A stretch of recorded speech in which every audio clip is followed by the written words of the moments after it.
Well, good afternoon, everybody. I am so honored to be at this conference because what you are doing is accelerating the bend towards justice as you work for health equity. Imagine this young girl. After years in foster care, at the age of 17, she ages out of the system. And she is working at a minimum wage job, trying to finish high school, when one day her asthma flares up. There's no one to make her chicken soup. There's no one to go to the store and buy her decongestants. There's not even somebody there if her breathing gets really bad. So she gets on a bus with 2 transfers to go to the emergency room, where they give her a prescription for an inhaler that she can't afford to fill. Of course, I don't need to imagine, because that young girl was me. Those doctors and nurses, they weren't bad clinicians. They followed all the protocols. But they didn't give me what I really needed. They didn't give me access to transportation, healthy food, the social support that I needed to get better, and then the social support that I needed to thrive. We do not truly heal our patients until we address all their life circumstances, the conditions into which they are born, and in which they live, work, and play, and age.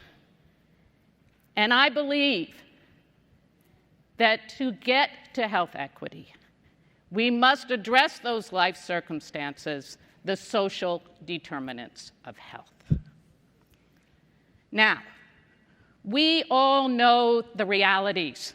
We know that in this country, we spend twice as much per patient on health care as in any other developed nation, and yet we have shameful outcomes. We have infant mortality, as shown here, that's nearly twice that of other developed nations. And we have life expectancy that ranks way down the list of developed nations.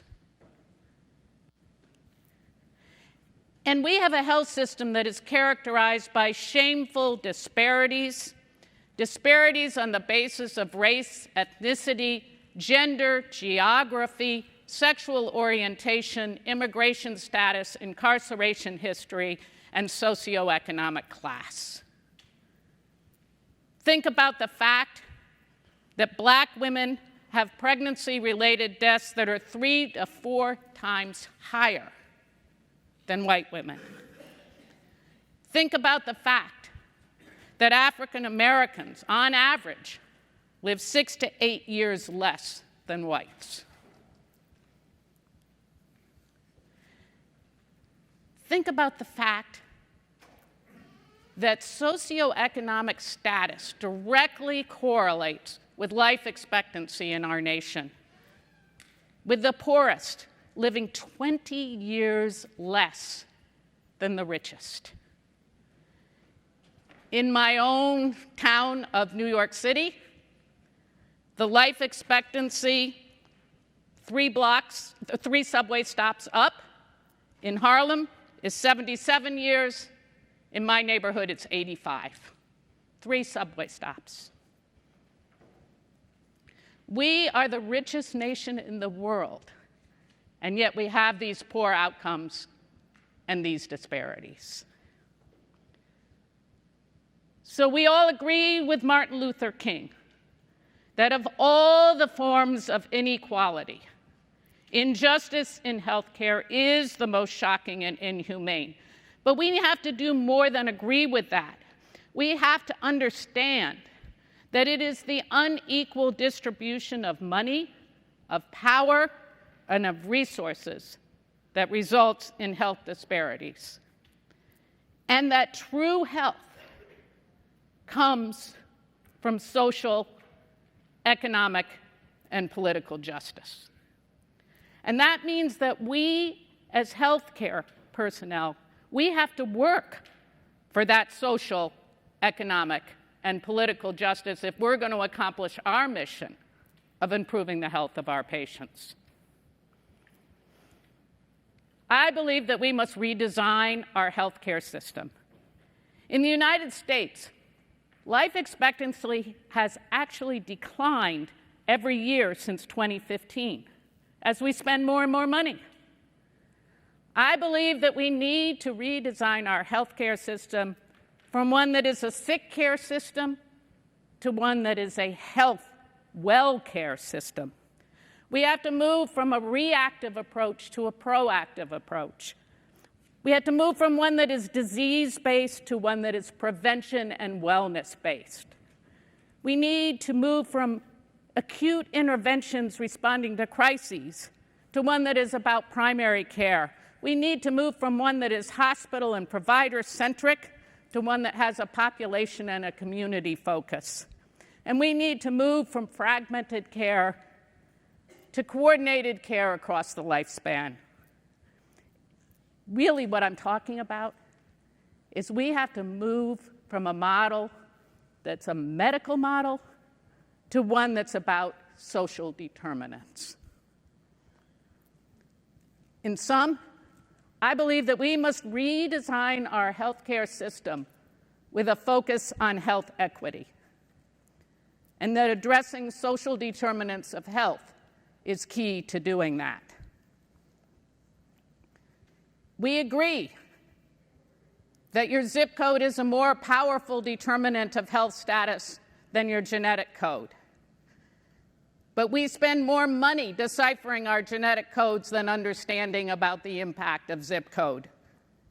We know that social factors like education, racial segregation, poverty, lack of social support account for 1/3 of all the deaths in the United States every year.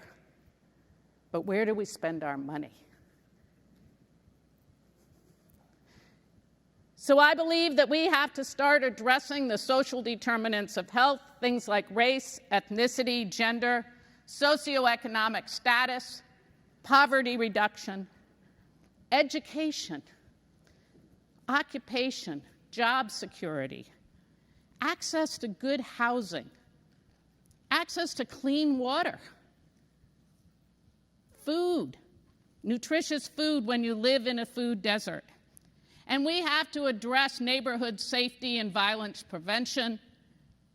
And one that particularly intrigues me is one of the most powerful social determinants of health is the sense of social cohesion, the sense that you are supported, that you are part of a community. Remember, the things that many of us do in this room all day long, working really hard, clinical care, accounts for about 10% of the health status of the population. It is these social determinants of health that are much more powerful determinants of our health status. Take education. We know that those with less than a high school education have a life expectancy that it's about 11 years less than those with a college education. And we know that by 2030, that gap will widen even further to more than 16 years. We know that we have an epidemic of deaths of despair in this country. These are across all of our communities, but particularly U.S. white males have had increasing death rates, most likely due to things like the opioid crisis, suicide. But you know what? That drop in life expectancy that I was talking about, that's not happening across the board. It's in the low education groups. people with a college education, their life expectancy is remaining stable. And we have to be open to the fact that there are social determinants of health that are in our criminal justice system. Incarceration is a social determinant of health. We live in a country that jails more people than any other developed nation. 1 out of 3 black men will spend time in jail or prison during their lifetime. These are rates that are experienced nowhere else in the world. We understand that geography is a driver of health, and so we've heard about rural health disparities, in which rural life expectancy is 2 to 5 years less than that in metropolitan areas. And so we get this cycle of rural health disparities where there are fewer specialists, reduced quality of care, confounded by the poverty and problems experienced by those living in rural communities, a feeling of isolation, and hence these rural health disparities. And we understand, too, that these social determinants directly impact the things that we've been talking about at this conference. Take the impact of education on physical activity levels.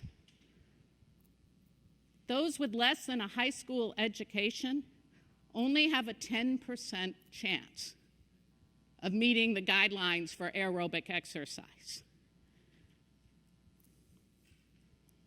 So we have these twin life-threatening epidemics in America, with growing levels of obesity, increasing frequency of arthritis. Now, lots of people say, people just need to make better choices. Yes, people must make good decisions, but they have to have good decisions to make. And so the mother whose overweight son in an inner city neighborhood spends his day watching TV gets criticized. Why don't you send him outside to exercise? Well, guess what? She's making a very logical decision because she knows if he goes out there, he may get shot by rival gangs. She's making the best decision she can, given the reality of his life circumstances. And people also say, oh, this is great. You keep talking about social justice. You keep talking about equity. How are we going to pay for it all? If you remember one slide from my talk, I ask you to listen to this one. This is about how much money we spend in the United States, shown in red, compared to other developed nations. In the light blue at the bottom is the percent that we spend on clinical care. You can see that that light blue bar is clinical care. And it's twice as high for the United States as any other developed nation. That dark blue bar is what we pay for social services, what we pay to address the social determinants of health. And you can see that if you add up the light blue bar and the dark blue bar for the United States, it's about in the middle of developed nations. We're not spending in total on health more than these other nations. We're spending more on clinical care. It is not a question of spending more money. It's a question of deciding how we want to spend our health dollars. Do we want to spend it downstream on end-of-life care and ICU care because we haven't addressed the upstream social determinants of health? Or do we want to do prevention, wellness, and prevent that disease from developing in the first place. There is lots of evidence that spending on the social determinants of health is cost effective. Take housing. We know that if we provide housing for our homeless patients, they are less likely to come back into the hospital, and that the total cost of their care, housing plus clinical care, will be less than if we send them back out on the streets. And so, without stable housing, medical treatments are reduced to short-term limited fixes at significant cost and insignificant health gains. And people are figuring this out. The Camden Coalition actually issues housing vouchers to its homeless patients. Bon Secours is building affordable housing for their patients. And there are non-traditional partnerships, and this is one of my favorites. The Bronx Healthy Buildings Program, they looked at kids in New York City schools who were missing class because of asthma. They partnered with the housing department, who went in and inspected their apartments, found the mold, and then enforced cleaning up those apartments. And because of that non-traditional partnership, those kids started missing less school. This is the kind of cost-effective intervention that we need to pursue if we're going to really contribute to increasing health. You know, we could spend a lot of money figuring out new medications for that kid's asthma, or we could prevent it in the first place. Spending on social determinants makes sense when you look at nutrition. Food insecurity has been linked to obesity, diabetes, poor glucose control. It is cost effective, for example, to deliver home meals to the elderly. For every $25 that you spend, there's a 1% decline in nursing home admissions. That's an amazing thing. We can keep people in their homes out of nursing homes, which are super expensive. And this is starting to happen too. We are increasing the use of clinical prescriptions for food. Think about Geisinger Health. They actually have a fresh food pharmacy. Get it? Pharmacy with an F. You got it? Pharmacy. And this gentleman says, "This is my hunger fighting shirt." He has actually a dispensing store right in the clinic where he hands out fresh fruits and vegetables for those prescriptions. Spending on social determinants makes financial sense. Think about the built environment. We read the tragic stories of Flint and lead in the water, and the number of children with permanent neurologic damage because we weren't willing to spend upstream to fix the water supply. The costs, I mean, it's tragic for those families and those kids, but the cost to society are going to be huge as they have ADHD and other problems. We know that if we reduce air pollution, that we get decreased asthma and bronchitis rates. And we know that air pollution levels directly correlate with cardiovascular and respiratory mortality.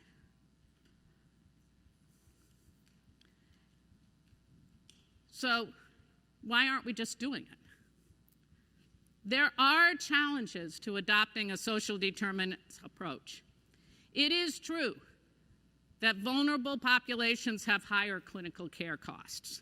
It costs more to care for the poor, so that if you're in the lowest third of income, you have higher costs, increased length of stay. But here's the point. You have those until you start to address the social determinants of health. Another challenge to this, adopting this social determinants approach, is the wrong pocket phenomenon.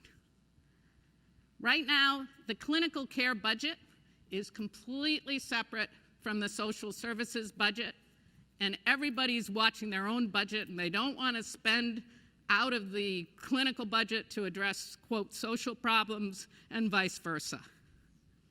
There's a lack of crosstalk for budget planning and spending decisions. And so a recent article pointed out that breaking down agency budget silos is challenging, but ultimately essential if the United States is to rebalance their spending between the, quote, medical and social programs needed to improve health. If we're to decrease that light blue bar and increase that dark blue bar. And we have other problems. Think about our electronic medical records. We have siloed information systems. In most clinical care settings, there is essentially no information about social determinants and social service resources available to the clinician. You know, I think all of those in this room who are health professionals, you went in this because you wanted to improve people's health.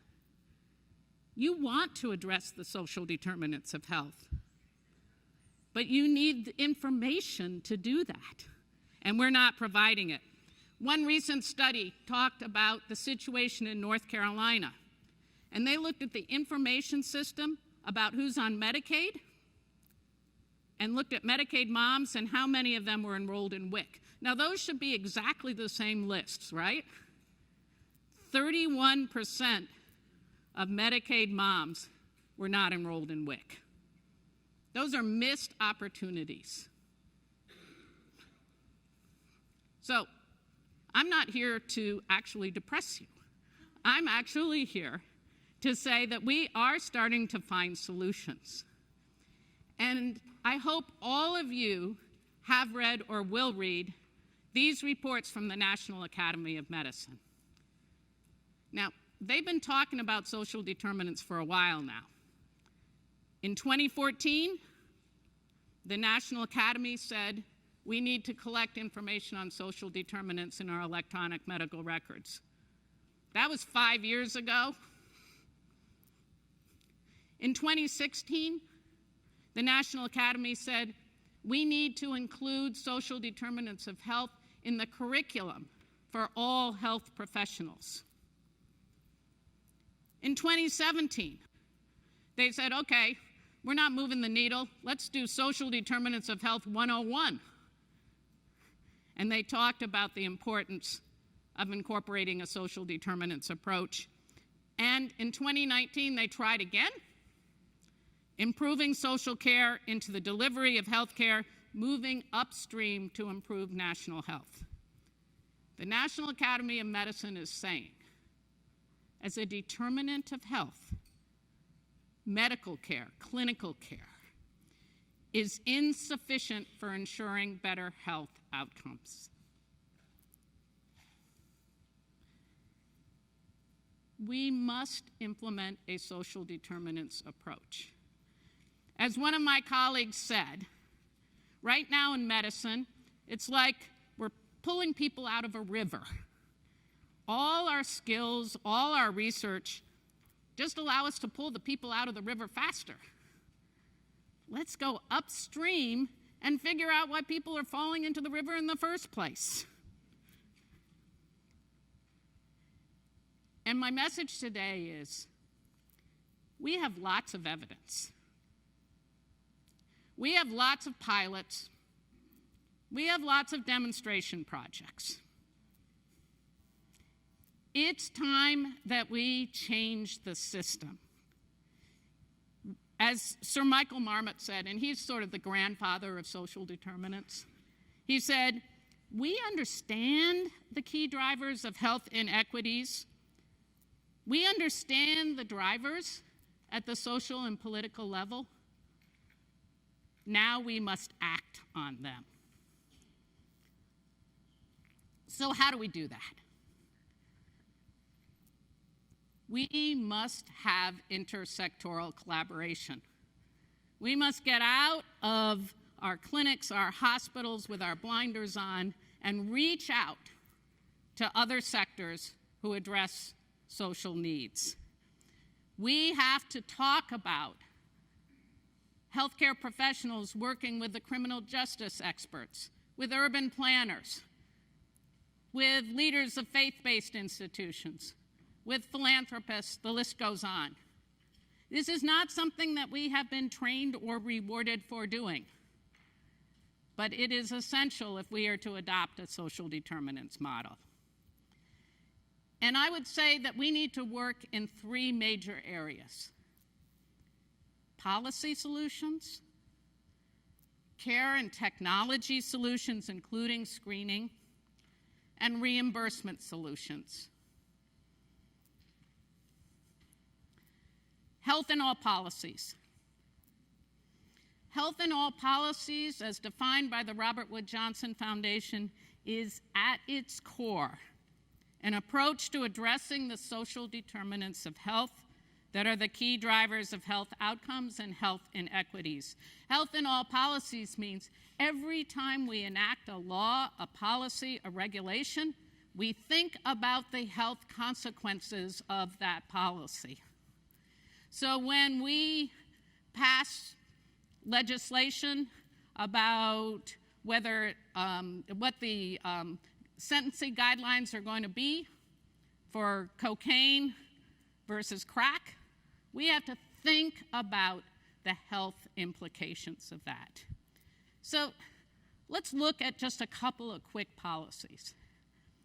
I mean, we know that you can move the needle. Think about seatbelts. We passed a law. It decreased deaths.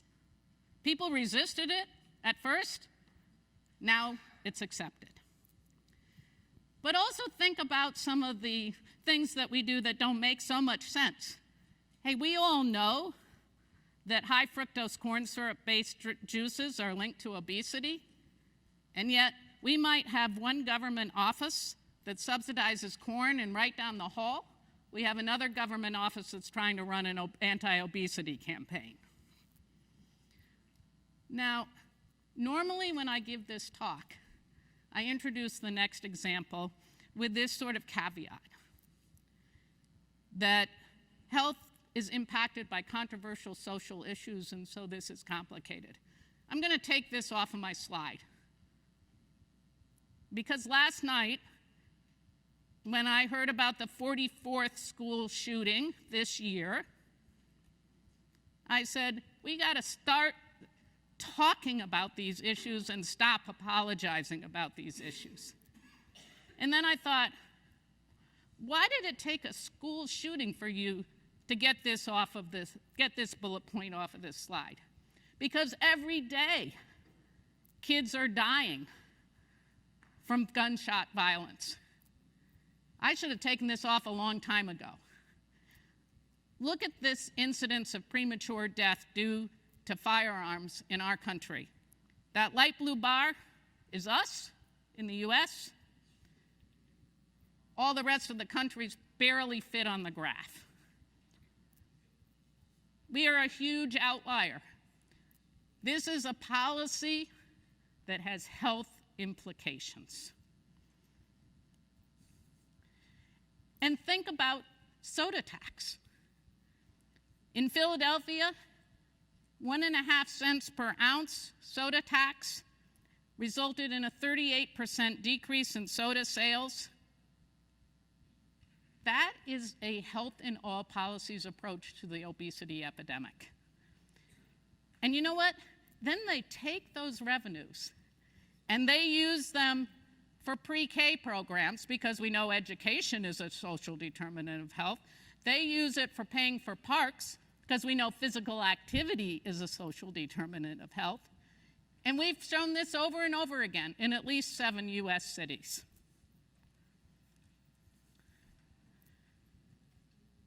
We also have to look at our own house and what we're doing when we care for patients in clinical settings. So we need to start screening for social determinants of health. We know that screening for health-related social needs can help identify people who would benefit from enrollment in social services programs.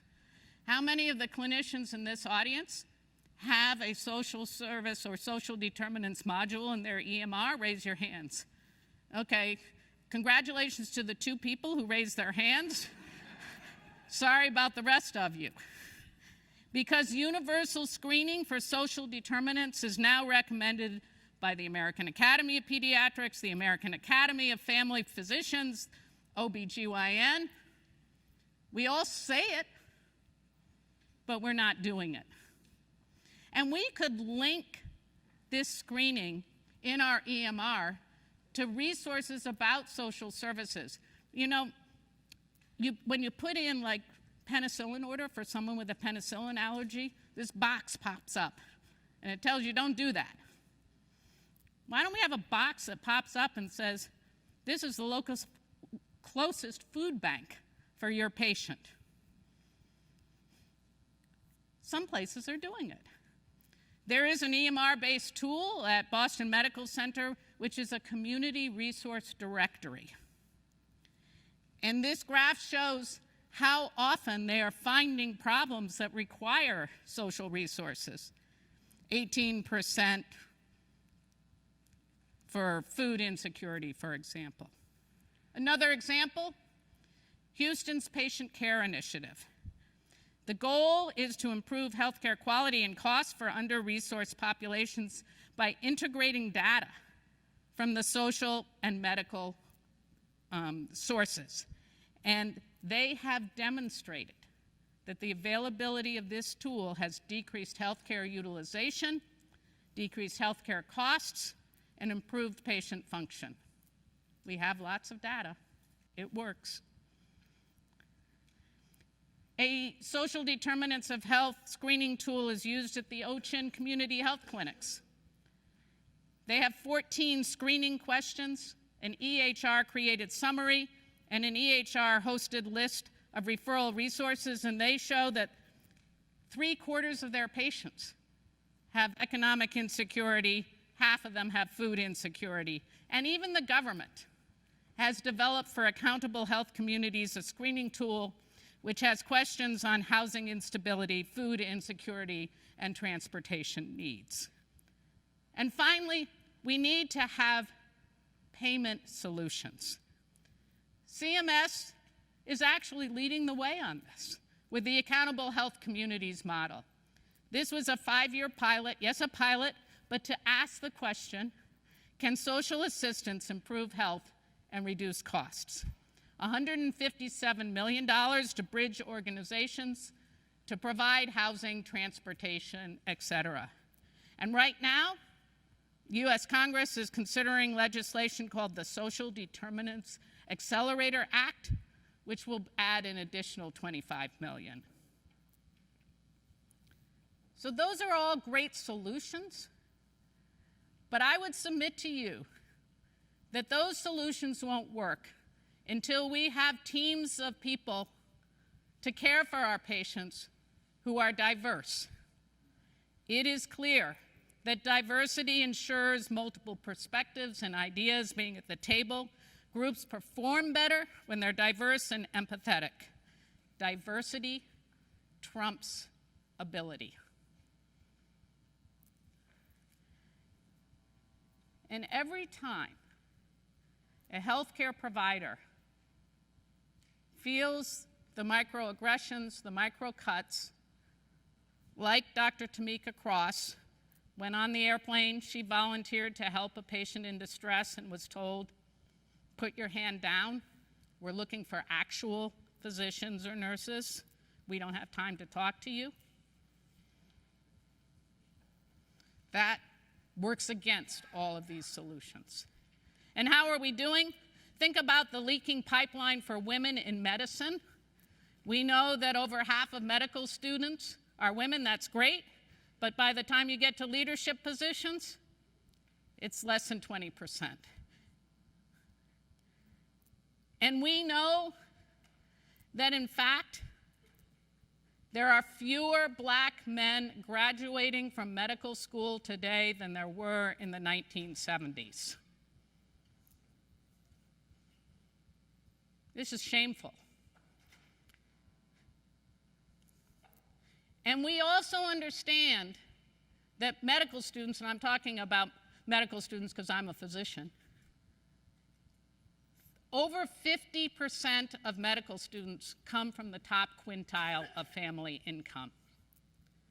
24% of medical students come from the top 5% of family income. How are we going to care for people who have challenging life circumstances if we don't have people who have themselves experienced those challenging life circumstances and can have empathy and connect and build trust? You know, there are not a lot of former foster kids graduating from medical school today.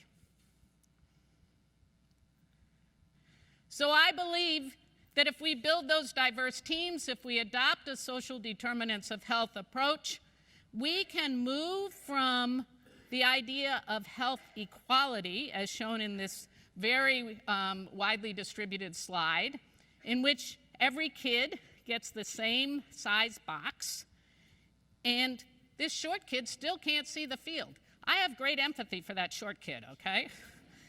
We need to move to a concept of health equity in which everyone gets the number of boxes that they need to see the field, i.e., everyone gets the opportunity to live as healthy a life as possible. And we need to move beyond the concept of thinking about people's physical and clinical conditions. Think about the social determinants of health. Think about their life circumstances. Are they born in a hole or fortunate enough to be born on a hill? And if we come together with those other sectors and we partner to remove the structural barriers, we can replace that wooden fence with one you can see through so that every kid has a chance to see the game. And we could even imagine a world in which every kid is engaged, every kid has a chance to be on the field, because we have included them in defining their health care and in defining their future. So yes, Martin Luther King did say, the arc of the moral universe is long, but it bends towards justice.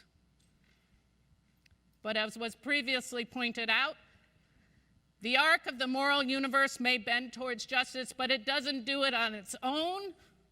It doesn't do it until people like those in this room stand up, remove those bullets from the slide that apologize for talking about the social determinants of health like gun violence. If we can show this courage, if we can show this social and political will, we can make sure that we are giving to every patient what they need to truly heal, that we are giving to every vulnerable person, like that kid I was in foster care, what they need to thrive. Together, I believe, we can do it, we must do it, it is the right thing to do, it's the cost-effective thing to do, it is our moral imperative. Thank you very much.